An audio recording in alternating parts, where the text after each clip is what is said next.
Another baon serye for my TJ. Bago nga pala ako mag-prepare ng mga baon ni TJ, naglagay muna ako ng hot water dito sa kanyang thermos lunch box at ibababad lang muna natin yan. Tapos may gagawin nga pala tayong design dito sa itlog. Bali maglalagay lang tayo dito ng corn sa may bandang gitna. At ganyan nga lang yung gagawin natin. Magbubutas lang tayo ng tamang portion na magkakasya yung mais. O nakikita nyo na ba kung ano nga yung gusto kong gawin dito sa itlog? Tapos nag-cut na nga rin pala ako ng ice kanina. At ayan, at ilalagay na natin yan dito sa dalawang itlog. Dito sa isang lagayan, maglalagay na nga muna ako ng lettuce dito sa may bandang ilalim. Tapos, dito na nga natin ilalagay yung dalawang itlog na nagawa natin. At para mas lalo nyo kang ma-visualize kung anong design nga ang gagawin ko dito, maglalagay na tayo dito ng bento sticks. At ayun na nga, at sa paningin ko naman ay nagmukha na ngang chicken ito. And for the final look, maglalagay lang ako dito ng ketchup para mas cute na nga ring tignan.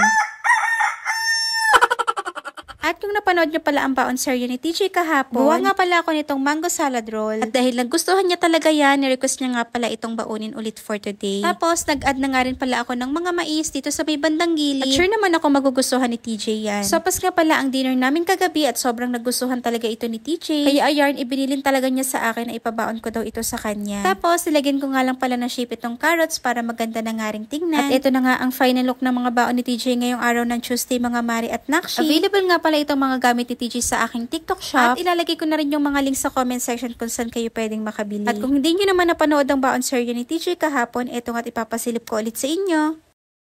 Another baon serye for my TJ. Snacks lang pala ang mga na-request na baon ni TJ ngayong araw ng Monday. At nag-request nga pala siya ng crab salad roll, kaya lang naubusan na pala kami ng crab sticks. Kaya mango salad roll na nga lang itong gagawin ko. Bali, binasa ko na nga muna yung rice paper. Tapos, naglagay na nga tayo dito ng lettuce, cucumber at carrots. Tapos, naglagay na rin tayo dito ng cheese. At syempre, kapag makapal ang mango, mas lalong masarap. Tapos, mag-a-add na rin tayo ng lettuce sa ibabaw. At kapag babalutin na natin ito ng rice paper, hindi matatapon yung mga nilagay natin. Tapos, lalagyan lang natin ito ng plastic para hindi na tayo mahirapan kapag hahatiin na natin ito. Nagtitinda nga pala kami ng crab salad roll, kaya talagang sanay na rin akong gumawa nito. At ito na nga ang finished product. O diba, ang sarap na ngang tignan. Maglalagay na nga rin ako ng lettuce dito sa may bandang ilalim bago ko ilagay para hindi naman masyadong plain. And for another snacks naman, pinabaunan ko na nga rin pala si TJ nitong isang pirasong hopya. Naglagay na nga rin tayo ng 2 pirasong silicone cup sa magkabilaang compartment para mas colorful na nga rin tignan. Para naman sa sauce ng mango salad roll, naglagay na nga pala ako dito sa mini container. At syempre, hindi mawawala itong mga bento sticks sa mga pagkain ng aking TJ. Bigay nga lang ako ng ears at eyes dito sa hopya. At dahil nakulangan pa nga ako at dahil may space pa nga dito sa isang compartment, nag-add na nga rin pala ako dito ng mga Vita Cubes. At eto na nga ang final look ng mga baon ni TJ ngayong araw ng Monday, mga mare at nakshi. Available itong mga ginamit ko sa aming TikTok shop at ilalagay ko na rin yung link sa comment section. Ayun lang.